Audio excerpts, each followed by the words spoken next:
All right, I'm back. It's Brooke. Breaking down the page. I just finished reading Old Man Logan. Didn't realize this was only 8 issues. Enjoyed it, and I think it was definitely worth the reread. I think the little bit of negative is it's very fast paced, and there's not a whole lot. And I would say some of Mark Millar's ideas, he doesn't get to explore them a whole lot. So some of it comes off as kind of cheap thrill type comments, or where he's bringing up just ideas, and very much kind of shock humor, or more based on shock value than, I don't know, merit maybe on developing something out, where it's kind of like he just kind of takes things. So oh, that's cool. And it's there's definitely kind of cool ideas, but some of them I think are a bit more of the easier, simplistic things that he's going through. But then you get into what is the core story. And I think this nails that story so much, this theme so much more than the Logan movie. Or maybe I just hadn't, it didn't seem as clear to me. And maybe maybe Mark Millar just puts it out there so much more blatantly here, which is fine. I don't, that's not a negative thing. But when it gets into issue 4 or 5, and I have my document camera, I just didn't really feel like setting up. I'd much rather just kind of flip through the book. And we get into him telling chapter 5, where we got this cover with Sabretooth, Omega Red. Is Lady Deathstrike in there? And Lady Deathstrike. Let's see if I can pull it up here. This cover here. You get into what happened. And really, you didn't know. Yeah, I'm assuming that you've read the book.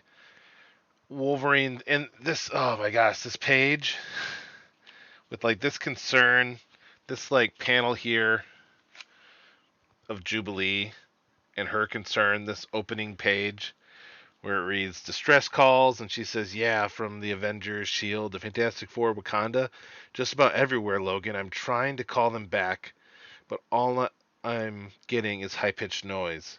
Then she turns and says, thoughts. And then we got this picture of just Strife, Shocker, Dr. Hyde, Mr. Jekyll, Dr. Hyde, the Claw, and Doc Octopus, like, showing up. And it's just a bloodbath from there. And I will say, I don't think that's the strongest kind of take on at least the armor for Strife.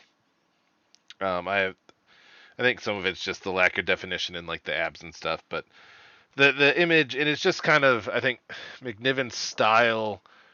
I think I prefer it when he's drawing like cars and regular like street clothes. He does awesome. This cover here, like Sabretooth, Omega Red, all this stuff just looks perfect. And it's the cover, so you're gonna have more time to put into it. And some of it could be the coloring, the inking that goes into it. Where I would say this explosion isn't necessarily the strongest. It's one panel. Like I'd put it at like it's like a 6 or 6 to an 8 versus the covers. This cover is like a 10. This cover is going to sell the comic. This cover probably going to sell the comic. This one maybe. I know that there were in the 70s, and this comes from reading the Conan books. There was a point when Roger Stern or whoever was in charge of the sales, they realized that they started putting like the monsters from the Conan comics on the covers, and sales went down. As soon as they put Conan back on the covers, sales went up. Makes sense. It's people are here for the heroes. So it's seeing just without having the hero on the cover, like this might sell it. This is kind of an interesting concept of Red Skull wearing Captain America's suit. How did that happen? This one's interesting. Oh, what happened to the heroes? I will say and I think this is where I know I'm all over the place when it comes to the showing the heroes and stuff with how the Punisher and Daredevil were treated. I think Steve Miller is just going more for shock value than quality of content. Where I didn't like how the Punisher felt like Punisher and Daredevil were treated kind of dirty there. That was I wanted more out of them, and I think that's I wanted the world fleshed out more and not just have everyone slaughtered. I thought Pym Falls, where is that? Where it's literally just Pym's body spread all over the on the ground was amazing. Where is that? This page. It's called Pym Falls. Why is it called Pym Falls? Oh, because how do you dispose of a giant body? Which he kind of got into that idea when the whatever the guy's name is, the Black Ant-Man died in Civil War. It's like he didn't shrink, so they had to get a massive grave. Spoilers for the if you're reading the comics. But these pages here, like the rest of the pages, and I will say, McNiven put in the time on on all the other pages of chapter 5. Oh, it's beautiful. And just Wolverine, you know, just get out of here and don't look back. No matter what you hear, you understand. Don't look back, and he's just slaughtering people. You get him talking about his fight with Bullseye. Bullseye was the last one to die. We fought for close to 90 minutes, and the bastard just wouldn't go down. All we did was take chunks out of one another. Even with his knives in my back, all I could think about was what was going on out there, and they'd done to the other superheroes, and what he'd do to the kids if I didn't seize my chance. I get this epic stabbing of Bullseye. And then we get the next one. He's leaning back and he's saying, Logan, stop, please. Why are you doing this? You're supposed to be our friend. And that's when, in this beautiful panel here, where he realizes he was fooled by Mysterio, and he'd really killed the X-Men in Jubilee. And this is what the Old Man Logan, the Logan movie is missing, is this, getting into this part of the story is so huge. And these next few pages, I definitely was feeling at a very emotional level as we see him leave the school. And I'll read those pages for a second. But this in particular, this moment reminded me of Identity Crisis. Let me see if, maybe I should grab that.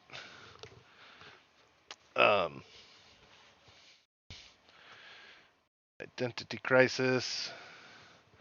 This reminds me of Chapter 5 of Identity Crisis. Go read it.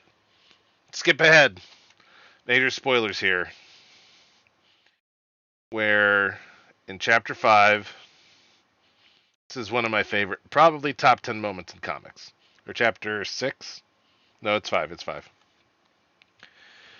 Where there is a killer that's been going after the family of superheroes. That's why it's called Identity Crisis. Identities are being revealed. And Batman is out with his dad. Robin's out with his dad. Where's these pages? Robin goes out to be with Batman. Someone left a gun for him at his house. Leaves a note. And I'm going to read through some of this dialogue. Where we got Mr. Drake is hiding in his kitchen. And he gets a call from Oracle. This is Oracle. This is, sir, can I help you? I'm looking for Robin. I think my life might be in danger. Skip ahead. Some calls that's happening. Someone sent me a gun. Stay where you are, Mr. Drake. I'm calling him right now. I can handle it. I think maybe I need some help. Something just crashed on the roof. Whoever it is, you tell the police I'm shooting if he comes inside. I'm getting your son now, Mr. Drake. He's on my roof. You're my witness. I'm just defending myself. Stay away from the windows, Mr. Drake. And now we get this little scene of Batman and Robin in the car. In particular, this panel here. Just that strain and frustration. Thanks for picking me up. Tim, get home now. What are you talking about? What's wrong? It's your dad. We get Batman pulling a 180. This right here, the strain on Batman's face. And we get the guys walking into the house. Mr. Drake, I've got him. Listen to me. If something happens, tell him I love him. Understand? Make sure he hears that. And we get Robin. Barbara, patch me through. Tim? Dad, are you okay? I'm fine. I think he's in the hallway. I've got it though. I'm fine. Dad, this isn't some African safari. Get out of there. He's definitely in the hall. Barbara, call Wally, Batman says. Already tried. He's not picking up. And it's like, there we go. The Flash isn't on the table, folks. Bruce, please help him. Just that Robin's face. I know we got the glare. Maybe that'll help. Then Batman's response. Just keep my boy safe. Please just keep him safe. Batman says, not again. We're going to make it, Dad. We're going to make it. He's at the door. Dad. Tim, if something happens, nothing's going to happen. Tim, I need you to focus. Nothing's going to happen. Tim, you have one message first. And this is a message that it's breaking into stuff with Boomerang Man. His son is checking his voicemail. You listen, Tim. Good? Then understand one thing. If you don't get here, it's not your fault. This is Dad. I need you to know this, Tim. It's not your fault, okay? You didn't do this, but I love you, Tim. I love you just like your mother loves you. There's Robin's face in that panel. Dad, please. What you do for all those people, it's worth it, Tim. Never question it. It's worth it. Dad, almost. Tell Bruce to take care of you. There's Robin's face. And we get Boomerang's son here in the voicemail. No, anyway, I can't wait to see you later. And watch the news, Kay, because this time I'm leaving a calling card, our card, and we get a boot going through the door. And we get a bam. We have a panel going across the bottom page of Boomerang's son and Robin both yelling, Dad. And just the Rags Morales pencils in this book. This is probably top 3, books of all time for me. As much as I love Salvador La Roca, I love Adam Kubert being my favorite artist. Brad Meltzer here with Rags, just out of the park. This chapter, I can't necessarily say that every chapter is that quality, but this chapter is probably the best issue of the series. As much as I love events in the other chapters, this scene here is the best scene in this series. Possibly my favorite one out of DC Comics. And I own a lot of DC Comics. That's what this entire shelf. And this is just my paperbacks. It's not counting the other several thousand floppies I have. I'm sorry, I'm ruining the suspense. And we get Captain Boomerang's in the door. Tim's dad is waiting. They see. They shoot. They're hit. He throws the boomerang.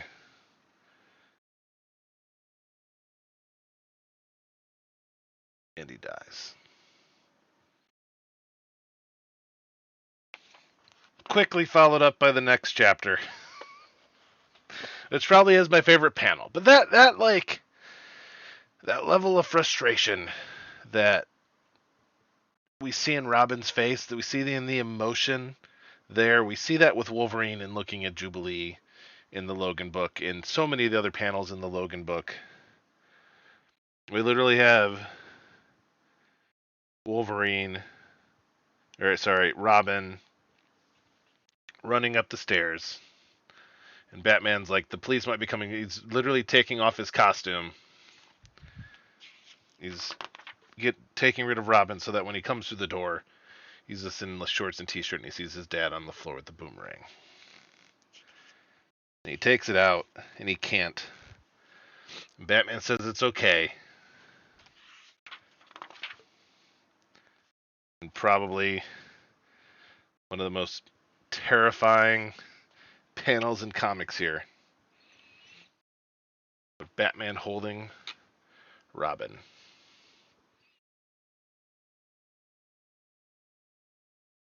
And then it says, Batman and Robin, orphans.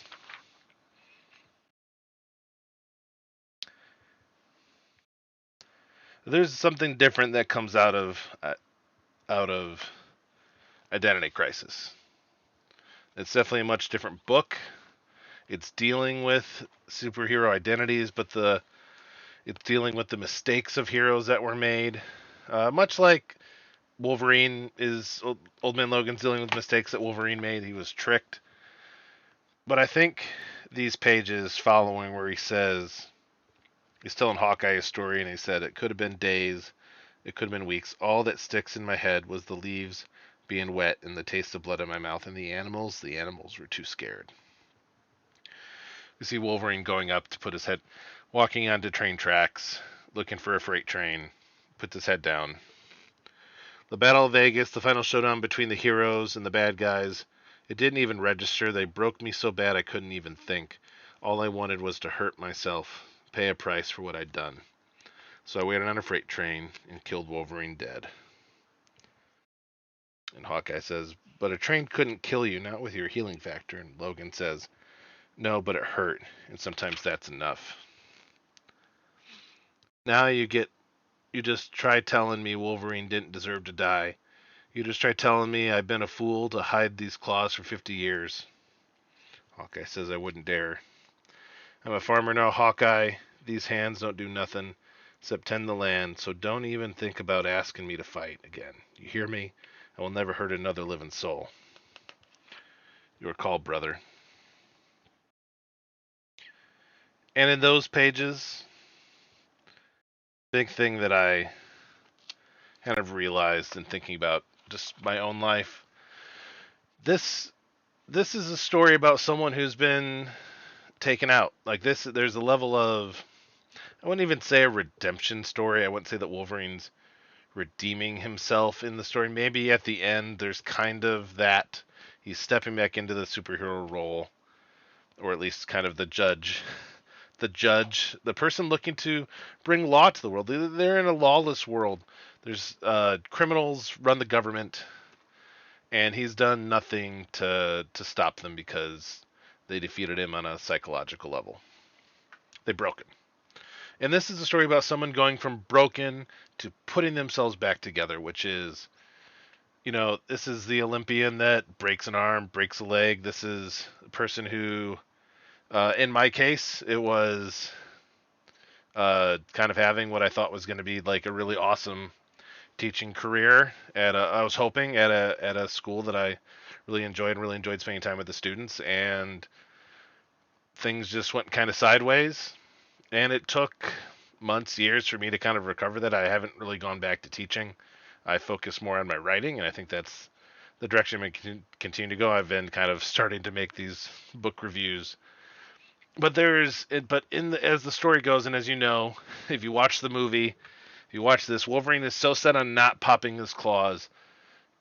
He's not going back to who he fully was, and I'm not saying like you need to go like embrace the violence, but there was who Wolverine was before, the confidence level, the sense of who he was, and he had a purpose. He has a purpose now, having a family, but he's allowing his purpose to be overrun by villains, which is the Hulk inbred family.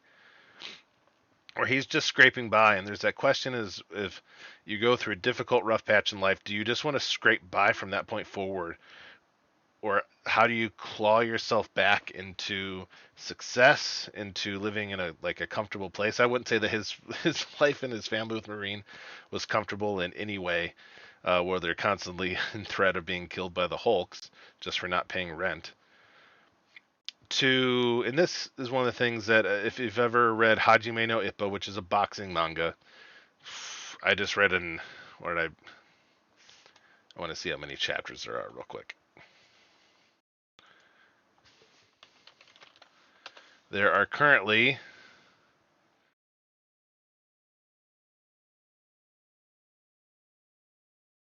1,414. 15 is going to come out soon. Chapters of this book about a boxer based kind of on largely on Mike Tyson and other people from the era of the 90s. The book started publishing in like the 80s, in 88 maybe. Amazing. George Morikawa, just I'd almost have to say top 10 story. At some point, I need to do a ranking of writers. That'd be an interesting thing. I'm going to rank my favorite authors into S through like J. I don't know where they would go. That would be like a 10-hour video to talk through mangaka and American writers and probably put up like what's the top story for them or something. But one of the things that so Ippo gets defeated. Spoilers. It's a boxing series. He gets defeated, and he wanted to go for the world title, but Takamura, who's his like senpai, they have the same coach Morikawa, but Takamura, he has several world weight championship titles. He's going for 6 of them, and I think he has 2 right now, unless he's got the third. I can't remember. And the thing that Ippo boxes because he wants to do his best.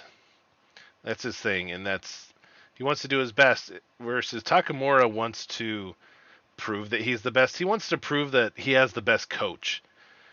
And he talks about there's a monster that he taps into, that Takamura can become a monster in the ring when he needs to. And that's the thing that Ippo won't become the monster.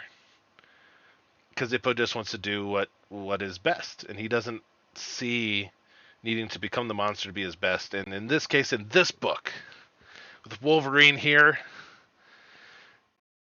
there's a level of, and I would say Wolverine would be, in most of this book, there's a level of struggling with meekness, let's say, where meekness coming out of like the Beatitudes in the biblical sense, I want to make sure I get the actual Beatitude right.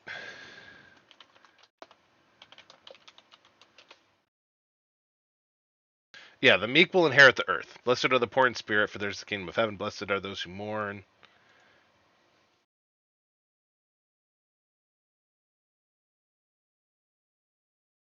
So what does it mean to be meek? Meek is being a sheathed sword. Meekness is strength with restraint, to go with Dr. Starr, one of my professors at Kentucky Christian University. Meekness isn't humility, as some people kind of put it that way. Meek is to be like the fool is to be like a bouncer who can use physical strength to restrain people, but not using that strength to restrain people until it is actually needed. Versus a bully would be the opposite of meek, where a bully is using strength, whether it's like verbal strength, mental, like trying to intimidate people. They have the capacity to do this, and they are using it for selfish gain. They are using it to damage or hurt other people to an extent in a malicious manner. Whereas the meek, a bully going up against a meek person is someone, and I think Luffy in One Piece really hits this in the town where he first meets the guy with the spring legs, and I'm just blanking. Mocktown, where they mock Luffy, and he hits him with they like throw drinks on him, and they insult him, and Luffy doesn't fight back. And Luffy has the strength to fight back, but Luffy is meek about the situation. Luffy could kick the butts of everyone in there, but he chooses not to. He doesn't need to unsheathe this sword. He is meek about the situation. There's no point in getting into a physical altercation. Or I would say Wolverine is typically, in a lot of cases, most of the book, um, he has the strength and he resists unsheathing his claws until the end when he needs to forego the pacifism to solve a problem that all of California is dealing with, which is the Hulks. In a world where, very much in Judges, there is no real government authority, it is tyranny. And we see Wolverine going from this broken state where he failed in every capacity he could think of. He killed everyone that he loved. He did manage to find a woman that we assume he loved and he had kids with, just eking out the life that he could have had potentially if he would have joined. Very possible he would have died with the other heroes. Very possible if Thor and everyone else had taken down. But Wolverine survived. He survived and eked by, which is kind of, and that's where it hit me, where it's like I feel like I've been there. I've had a lot of improvement over where I was back in 2020. A lot of the stuff happened 2019 was the last semester that I taught. So that summer and beyond, where I had a lot of things to kind of go through. I made mistakes in the process, and I feel like a lot of mistakes were made in my direction. Let's just put it that way. In where it's like I had to question who I was as a teacher, question a lot of the things that I thought about myself, a lot about my capability and just professionalism and other things because of how things kind of happened and what accusations and things were, what was true, what was not, what were lies said about me, what weren't. But to see Wolverine kind of process through that and to see that pain, that's what the story's about, is a person dealing with trauma and how long, at least in his case, it was 50 years. 50 years he let the villains rule the country. 50 years he sat around doing nothing, no signs of leadership, just survival. And when you're surviving with trauma, sometimes it's hard to see outside of yourself or to care for people outside of yourself. I'm not necessarily speaking from my own personal experience. This is just general understanding of things and how I approach it as a writer. To a degree, it's one of the directions I may approach trauma. If I'm writing about a character with trauma, they don't think about other people, or they only think about other people and don't give any thoughts or cares about themselves. Would be the other. And this, you don't have to have trauma to be this way.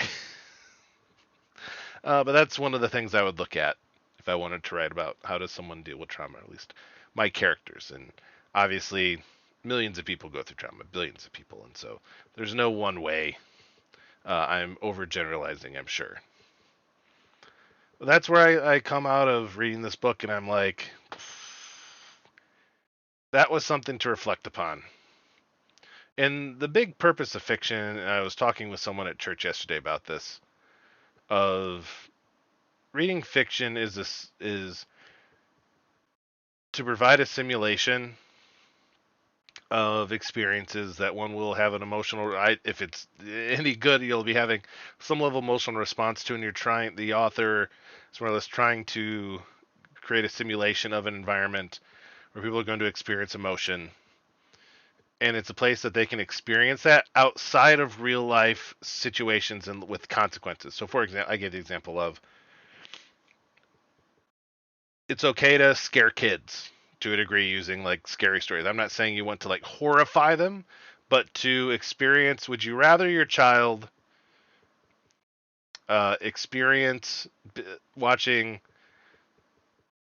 I can't think of a good example of, let's say, how scary Scar might be in Lion King, or actually my nephew, he used to get scared watching just the music and the imagery of the Batman animated series. He would not watch that on his own, but he'd watch it with me because it was very overwhelming and just stressful for him, and he would get scared from that. Or he never liked watching the Spider-Man animated series. He liked watching Spider-Man and His Amazing Friends, and the reason why, I believe why, is because as a child, he couldn't imagine Spider-Man, if Spider-Man's trapped, Spider-Man being able to rescue himself, and that was very stressful.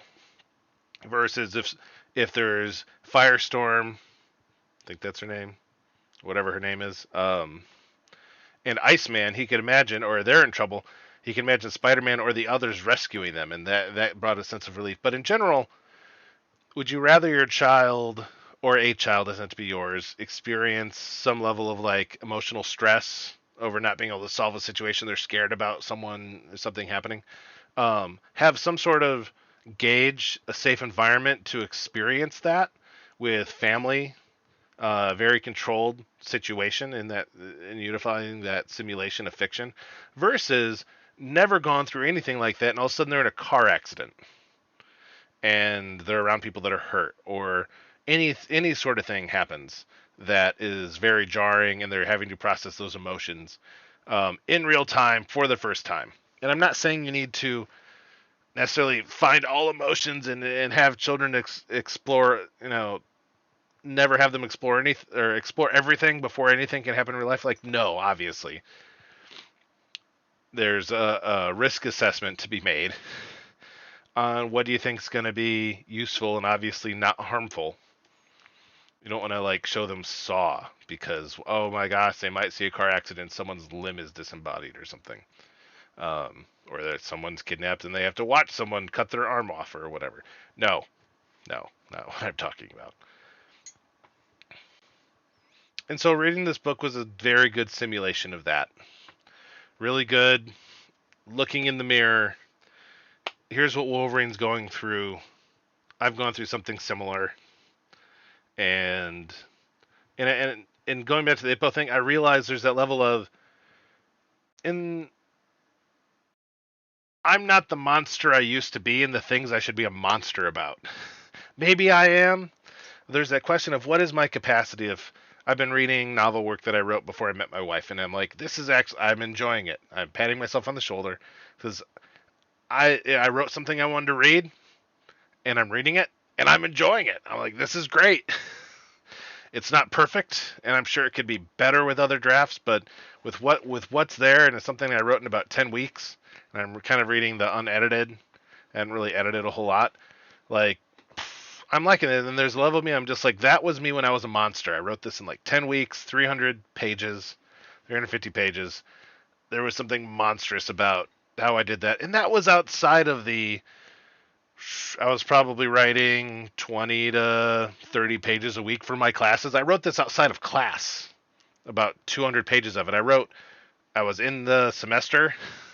I wrote about 100 pages before school started. Started 2 weeks before classes started. And I wrote 250s, and I did a little bit in class, but a lot of the other stuff is like, I was writing a lot of pages. And there is something monstrous about how much I generated there. But it's like with Ippo, getting back into boxing, if he wants to like show off how awesome his coach Morikawa is, and he wants to go to the world stage, he needs to become a monster. And I'm like, Wolverine here became the monster he needed to be. The monster the world needed him, and I'm just like, what does it look like for me to become a monster? What does that look like when it comes to the amount of writing I'm doing, what I'm writing about, or having conversations about this stuff? And so that's the question for you, if you made it this far in the video. If you're not a monster right now with what you do in your work or your trade or your hobbies, your mindset, physical training, what does it look like for you to become a monster? Not to scare people, but to become like who you are to the nth degree of who you are. If I'm only running at 40% of Brook, what does it look for me to get to 60, 80, 100% of Brook? What's it, slowly assuming that like when it comes to success, it's like 100% is ultimate monster. And it's the completely with absolute meekness, but it's like you can pop the claws when needed. And you can operate without needing to use force, but you have that capacity. and you get stuff done when you need to get stuff done. So what does it mean for us to become monsters of ourselves? And this is something Jordan Peterson also talks about to a degree. So those are my thoughts. Thank you, Mark Millar, Steve McNiven, Marvel Publishing, all the inkers, the colorists. Really loved it. Looks like Dexter Vine. I assume he's the one who did the inks. And Maury Howell is the maybe colorist.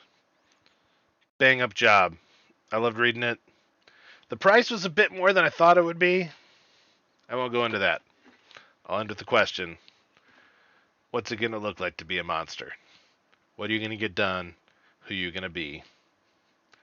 How is that going to help you and your family? Later.